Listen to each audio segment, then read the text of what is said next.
Para a palestra desta manhã para todos nós.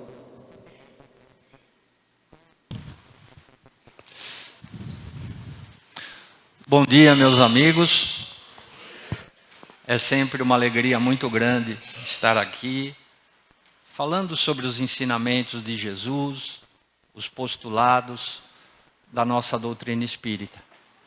Então, rogamos a Jesus que nos abençoe esse encontro, que possamos aproveitar tudo aquilo que a mensagem dessa manhã vai nos trazer. Que possamos ter esses aprendizados na nossa consciência, mas sobretudo no nosso coração. Então hoje nós vamos falar sobre o chamado de Jesus. Jesus está chamando? Uma pergunta. Ao mesmo tempo, uma afirmação. Sim, Jesus está chamando. E com muito amor, com muito carinho, porque Jesus, Ele chama, Ele convida, Ele não convoca. A sua gentileza, a sua doçura respeita o momento evolutivo de cada um de nós. Então Ele está sempre nos chamando, sempre nos convidando, mas respeitando o nosso livre-arbítrio. Então Jesus, Ele fez um megafone com a matéria do mundo espiritual e usa esse megafone para nos chamar, nos convidar, mas sempre com muito amor e com muito carinho. Agora, a quem Jesus chama? Alguém em especial? Não. Jesus chama a todos, sem exceção, todos que estão com o coração aberto, que queiram participar, que queiram fazer alguma coisa em benefício do próximo, em benefício do nosso planeta.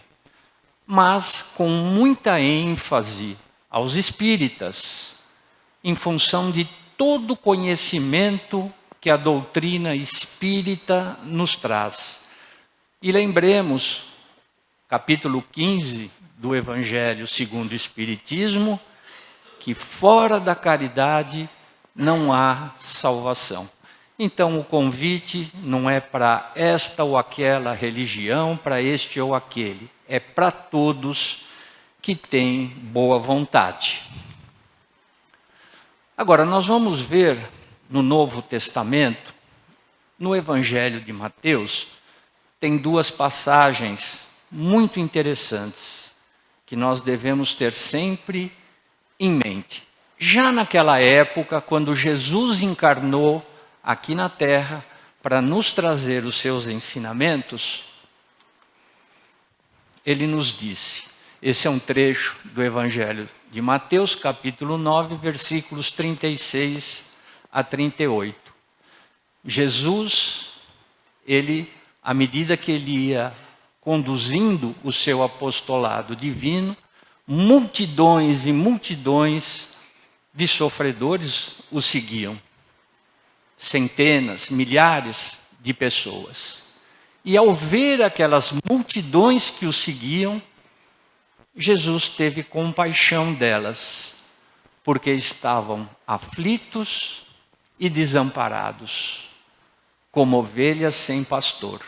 E hoje nós também vemos ainda multidões e multidões de pessoas neste mundo de provas e expiações, todos nós, trazendo as nossas aflições, os nossos medos, as nossas inseguranças.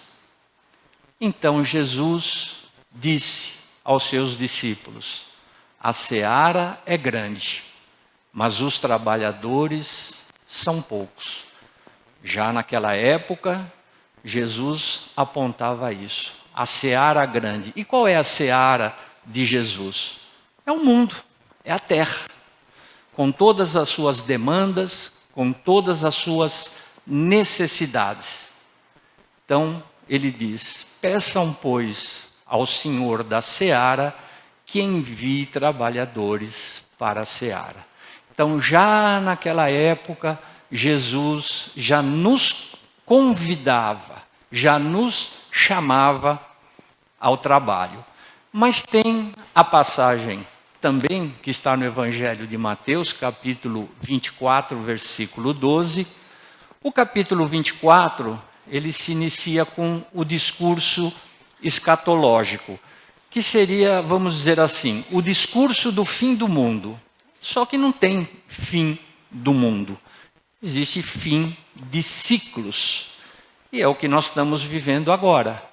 O nosso planeta vai encerrando um ciclo, né, um mundo de expiações e provas, para adentrar ao mundo de regeneração. Então encerra-se um ciclo, inicia-se outro.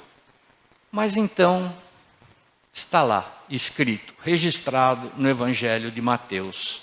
E pelo crescimento da iniquidade, o amor de muitos esfriará. A gente tem visto neste mundo, neste momento, muita violência, muita maldade, guerras, coisas assim absurdas. E isso, com certeza, esfria o coração de muitas pessoas. Porque muitos que poderiam contribuir, muitos que poderiam estar nessa seara do Cristo, se perguntam, para quê? Por quê?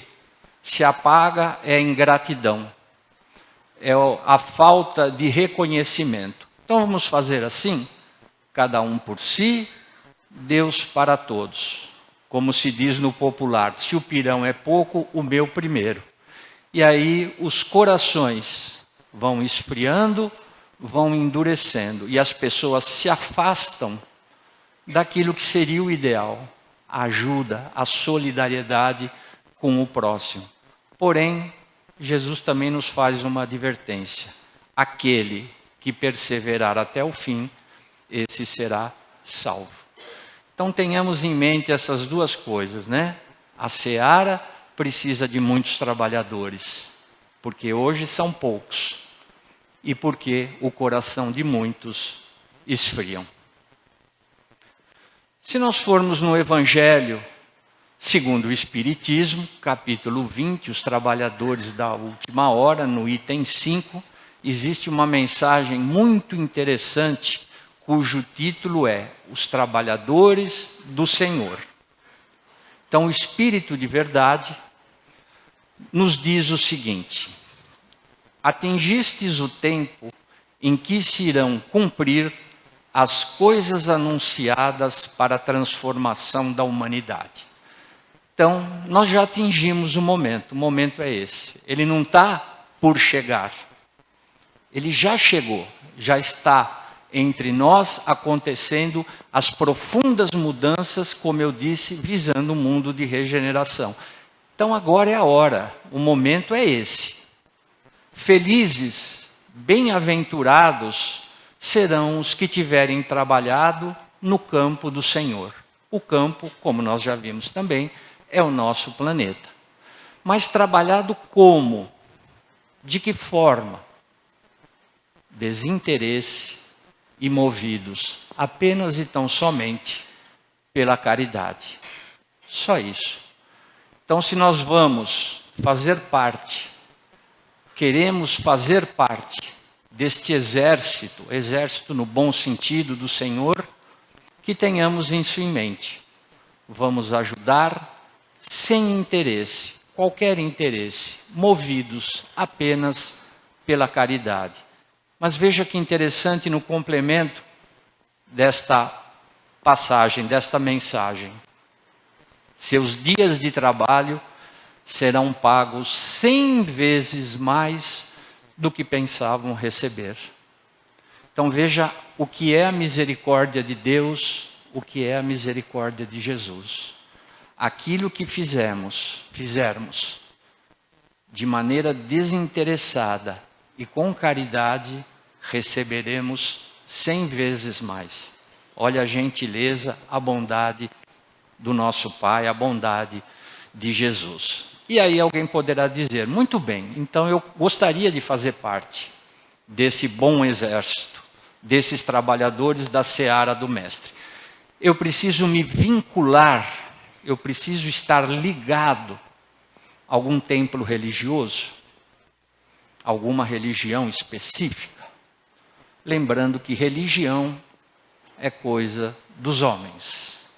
O que mais importa, o que nos liga ao Criador, o que nos liga ao mundo espiritual superior é a religiosidade e não a religião. Então a resposta é não. Não precisamos estar vinculados, ligados a nenhuma religião. O que nós precisamos é ter o nosso coração vinculado à bondade, ao amor, à fraternidade, à caridade, à solidariedade e assim por diante. Então, por exemplo, eu não preciso ter nenhuma religião para ajudar os doentes do corpo e hoje em dia os doentes do espírito, com todas as síndromes, né? Síndromes do pânico, crises de ansiedade, depressão, enfim, tantas coisas. Podemos ajudar? Devemos. O que envolve financeiramente isso para nós? Nada. Apenas a doação do nosso tempo e a nossa boa vontade. Querer ajudar. Levar para esses ambientes de muita dor, de muito sofrimento, tristeza, desânimo, levar um pouquinho de alegria, um pouquinho de coragem para aquelas pessoas e seus familiares que estão passando por essas dificuldades. Podemos também ajudar ao meio ambiente. Né, professora Liv? Nosso meio ambiente tão degradado, tão judiado, e nós estamos colhendo, né, o que temos plantado ao longo do tempo. Nós estamos vendo, está aí. Seca extrema, chuva extrema, frio extremo, né? Tudo isso são as sementes que o ser humano tem plantado na nossa casa. E agora a gente começa a colher. Então está aí, alguém que se identifique, que goste, porque isso também é o campo do Senhor. Essa também é a seara do Senhor, que nós podemos e devemos cuidar. Porque o que nós vamos deixar de herança? Filhos, netos, bisnetos, a quem conhecemos e a quem não conhecemos, que planeta nós vamos deixar para as próximas gerações? Movidos apenas pelo desejo de ajudar e fazer o bem. Quando eu vi essa foto, eu me lembrei das abelhinhas de Jesus aqui da casa, Dona Luísa, Dona Conceição e tantas companheiras que fazem trabalhos belíssimos, trabalhos artesanais belíssimos, cuja renda é revertida aqui para casa para se fazer os lanches que todos os dias são servidos ali na cobaltoterapia, pessoal que faz radioterapia. Todos os dias tem um pessoal que vem cedinho, faz o lanche, faz o café, leva para servir para aquelas pessoas que muitas vêm de longe, até de outros estados, chegam aqui com fome, não tem nem o que comer, não tem dinheiro. Então, o dinheiro das abelhinhas de Jesus são revertidos para fazer esses lanches na parte da manhã e, se não me falha a memória, na parte da tarde também. Então eu me lembrei delas. O trabalho fraterno que nós temos aqui na casa, o atendimento fraterno, movido pela compaixão.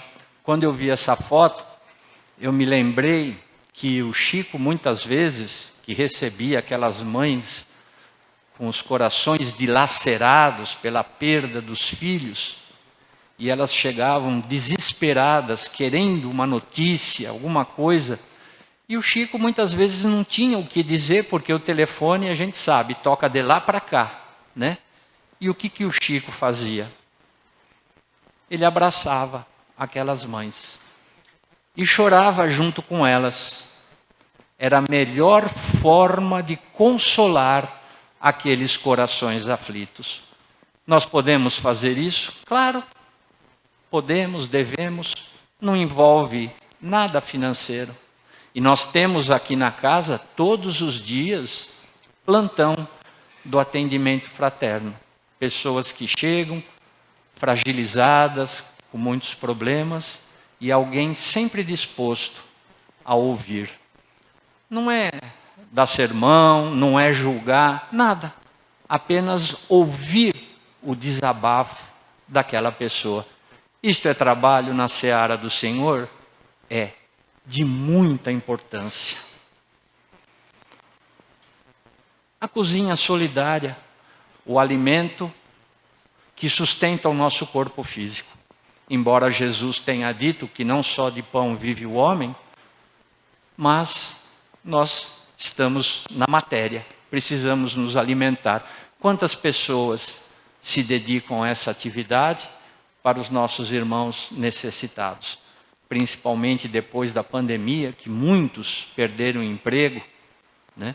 Então, podemos nos associar a algum movimento desse tipo? Sim.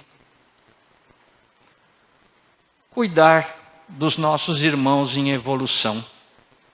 Princípio inteligente, que estão evoluindo, estão crescendo, muitas vezes abandonados, descuidados.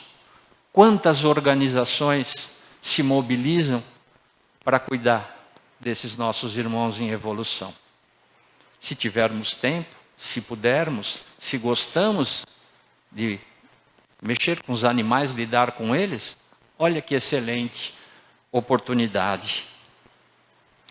E essa daqui eu fiz questão de colocar, são os nossos irmãos aqui da casa, da Alta de Souza, que todos os meses se mobilizam, angariando alimentos para atender aqueles que têm necessidade. Durante a pandemia, a nossa casa aqui até ficou fechada, mas esses irmãos nossos não pararam um minuto sequer. E antes da pandemia, o Kardec atendia mais ou menos 90, 95 famílias. Hoje, estamos aí na faixa de 330 famílias sendo atendidas. São trabalhadores incansáveis do bem. Então vejam, aqui nós passamos apenas algumas coisas, algumas atividades, mas quantas não existe neste mundo que nós podemos nos vincular e ajudar. Muito bem. Nós abrimos o nosso bate-papo com o título Jesus está chamando. E da onde vem? Vem de uma mensagem do Espírito Emmanuel neste livro, cujo título é esse, Nosso Livro. A lição número 18. Ele é um livro que tem mensagens de vários espíritos. Essa, coincidentemente, é de Emmanuel, aquele que esteve com o Chico, acompanhando a última reencarnação do Chico. E essa mensagem vai nos trazer coisas muito interessantes, de personagens que viveram a época de Jesus. Jesus não perdia uma oportunidade sequer de chamar, de convidar alguém para o bem, para a sua seara. Então a mensagem começa assim: desde a primeira hora do apostolado divino, Jesus está chamando cooperadores para os serviços de extensão do reino de Deus na terra. Porque às vezes a gente pode ter a ideia que o reino de Deus é só no plano espiritual, é só lá que as coisas boas devem acontecer. Mas aqui, no plano mais denso, mais material, não. Aqui tem que ser necessariamente dor e sofrimento. Não. Como tudo no universo progride, porque é uma lei de Deus, a lei de progresso, o nosso planeta vai evoluir também. E os espíritos vão evoluindo, né? Tudo está interligado. Então, o reino de Deus É no plano espiritual, mas é aqui também. Então é por isso que Jesus precisa de colaboradores. Então, no início, Jesus buscou Pedro e André, pescadores humildes, a tarefa de salvação. Jesus começa a regimentar pessoas que pudessem trabalhar junto com ele. Começa pelos pescadores humildes, Pedro e André. Pedro, a gente sabe, depois, um dos discípulos assim, bem próximos de Jesus, como todos os outros, mas Pedro é muito emblemático nesse trabalho. E salvação, entendamos aqui, né? A salvação não é aquilo que vem gratuito. Basta eu querer e serei salvo. A gente vai ver que se trata de redenção, de trabalho. O nosso espírito evolui, se depura por meio do conhecimento, por meio do trabalho. Não há uma salvação gratuita. Há empenho, luta, trabalho. Convocou Mateus, o administrador de impostos, à coleta de bens no céu. Mateus, cobrador de impostos, lógico, era odiado pelo seu próprio povo, porque aquele povo que era oprimido tinha que trabalhar e doar boa parte dos seus ganhos para o Império Romano. Então Jesus convida Mateus, ao invés de você arrecadar impostos, vamos arrecadar bens no céu. Trouxe Maria de Magdala, a obsidiada de vários demônios, a necessária renovação. Se há um personagem na história que sofreu uma profunda renovação, foi Maria Madalena. Talvez, não sei se há mais, mas uma das figuras que mais se renovou com o amor de Jesus foi Maria Madalena. E ela segue Jesus, uma fiel seguidora, até o fim, até a crucificação. Quando muitos discípulos abandonaram Jesus por medo, ela ficou ali, junto com Maria, junto com João, evangelista. E depois, Jesus aparece em primeiro lugar para Maria Madalena, a sua fiel servidora. Convocou Joana de Cusa, a esposa admirável de ilustre funcionário do bem público, ao concurso fraterno. Por que o concurso fraterno? Porque Joana de Cusa era casada com um alto servidor de Herodes. E aquele pessoal não podia nem ouvir falar de Jesus. Mas Joana adorava Jesus, seguia os seus ensinamentos, seguia Jesus. E um dia ela tem um encontro com Jesus e conversa sobre isso. Essa dificuldade, né? Entre ela gostar e seguir Jesus e o marido em oposição. E Jesus diz a ela, minha filha, vá, sede fiel, cumpra a sua missão. E ela foi e assim fez. E ainda encerra sua vida numa arena de sacrifício, onde ela foi queimada viva junto com o seu filho.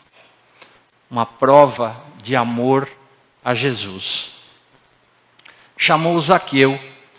Zaqueu, eu me lembro há 2 semanas atrás, acho que foi o Salvador que fez uma palestra, falou muito sobre Zaqueu, deu o exemplo de Zaqueu, né?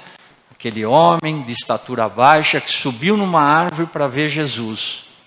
E Jesus diz, olha, vá para casa que hoje eu vou cear com você. Os discípulos ficaram, como assim?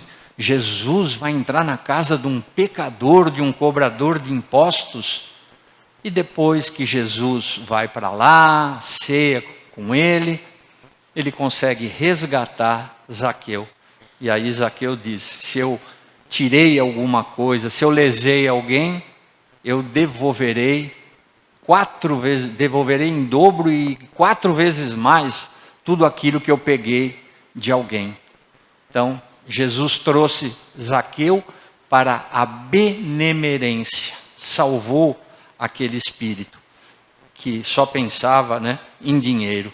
exaltou em Maria da Betânia o valor da meditação. Maria é aquela que, quando Jesus foi visitar a casa de Maria e de Marta, ela se sentou aos pés de Jesus e ficou ouvindo atentamente tudo aquilo que Jesus falava.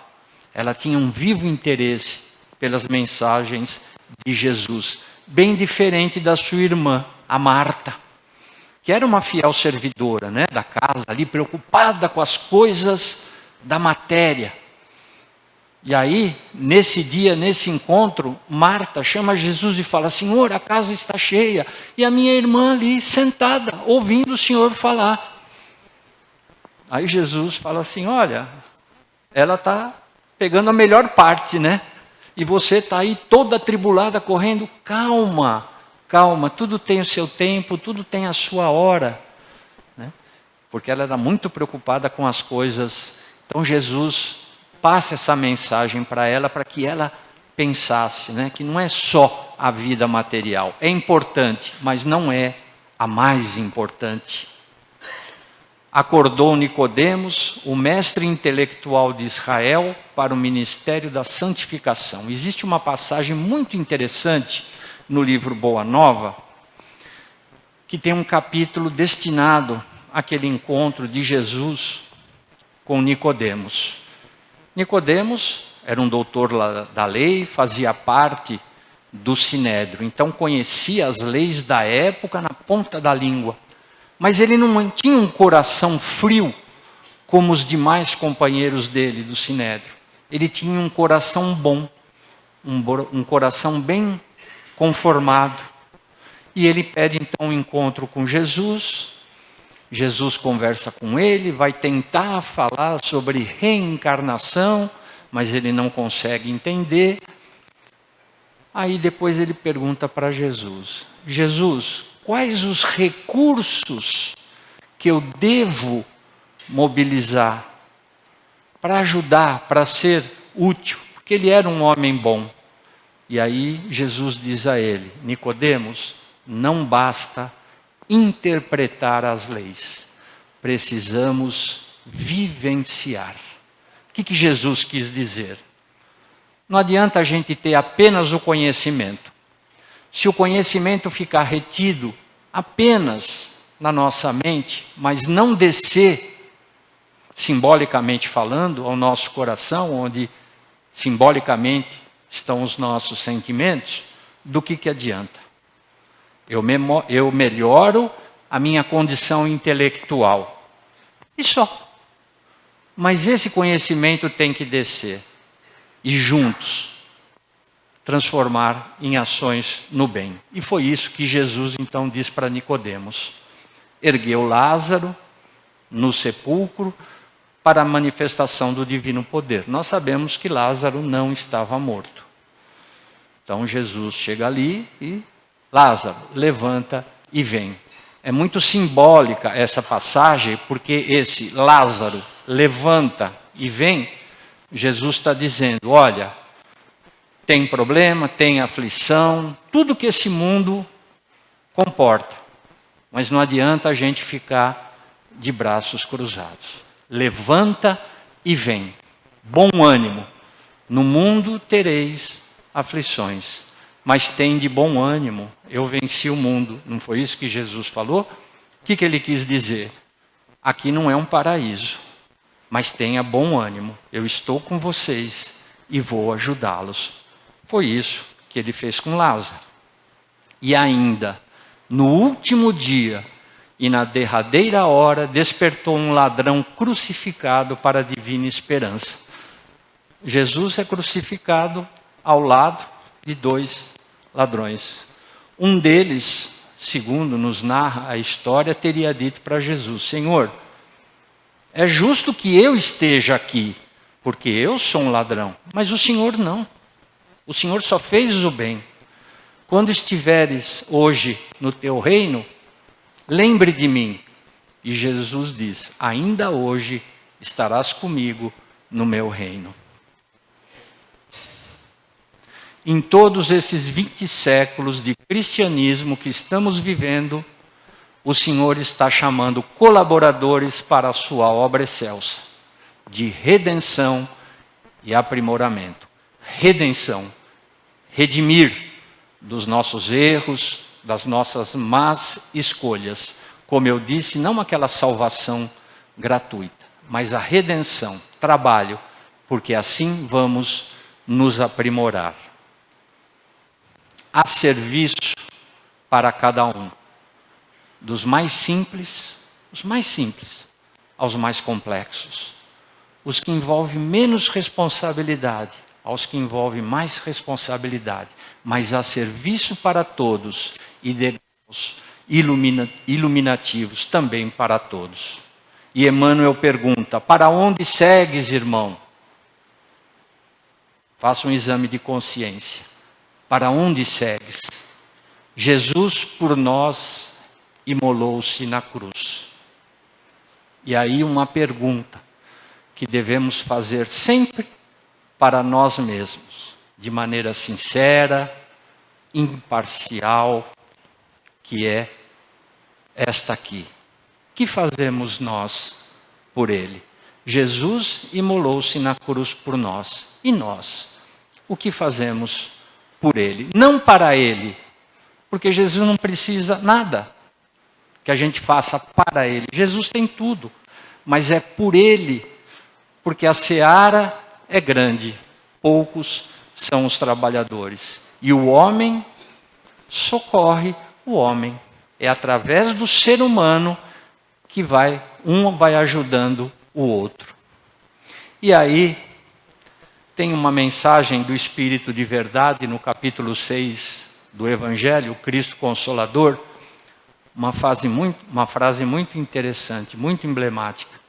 Os que carregam os seus fardos e ajudam os seus irmãos são meus bem-amados. Carregam os seus fardos, as suas dificuldades, as suas aflições. E mesmo assim, se dispõem a ajudar aqueles que precisam. E aí, algumas figuras muito interessantes, personagens da nossa história, do Brasil e fora. Chico. Teve alguém que vivenciou mais o Evangelho do que Chico Xavier? Com todas as dificuldades materiais que ele teve, e talvez perto das nossas, né? Eram infinitamente maiores, e às vezes a gente, por qualquer contrariedade, a gente já faz um carnaval. Chico passou por muitos dramas, e mesmo assim levou a sua missão até o fim. Essa senhora que todos nós conhecemos, Madre Teresa de Calcutá, que cunhou essa frase lindíssima: mãos que servem são mais santas do que lábios que rezam. Então a oração não é importante?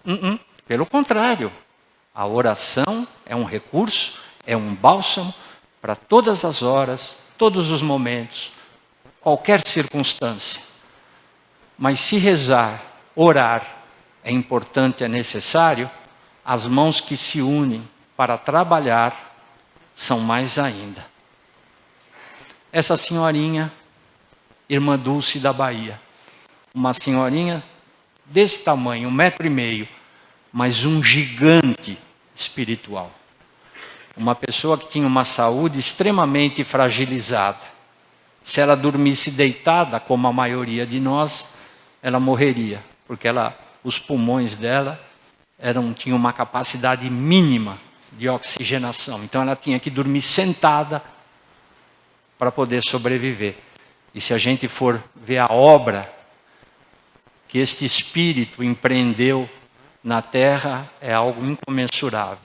E por fim, nosso Divaldo, 96 anos, ainda atuando, não pode mais se deslocar em função da idade e dos problemas de saúde, mas com os seus programas, levando a mensagem do Cristo, a mensagem da doutrina, a mansão do caminho, com aquelas mais de 3.000 crianças assistidas, empreendendo uma tarefa gigantesca em nome do Cristo. Chegaremos à condição deles? Alguém tem dúvida? Eu não tenho. Todos nós, um dia, chegaremos à condição deles. Por quê? Porque para ser um espírito perfeito e voltar a Deus, totalmente transformados, passaremos por esse estágio. É uma questão de tempo. É para isso que nós estamos preparando a nossa intelectualidade e o nosso sentimento, para um dia fazermos tudo aquilo que eles fizeram e, no caso de Divaldo, ainda faz. Bem, nós estamos caminhando para o encerramento desse nosso encontro e eu gosto de copiar uma coisa muito interessante que o nosso companheiro Navarro, quando vem aqui, ele tem uma forma de encerrar, né, esse encontro, e eu gosto muito, que é: nunca sem Allan Kardec. As bases, a consistência da nossa doutrina espírita, devemos a esse espírito. Então, nunca sem Kardec, mas também nunca sem Jesus. Sempre, sempre com Jesus e por Jesus, aonde Deus nos colocar. Que sejamos sempre uma ferramenta útil nas mãos do Cristo, na seara de Jesus. Agradeço a todos pela atenção e que Jesus abençoe o nosso dia.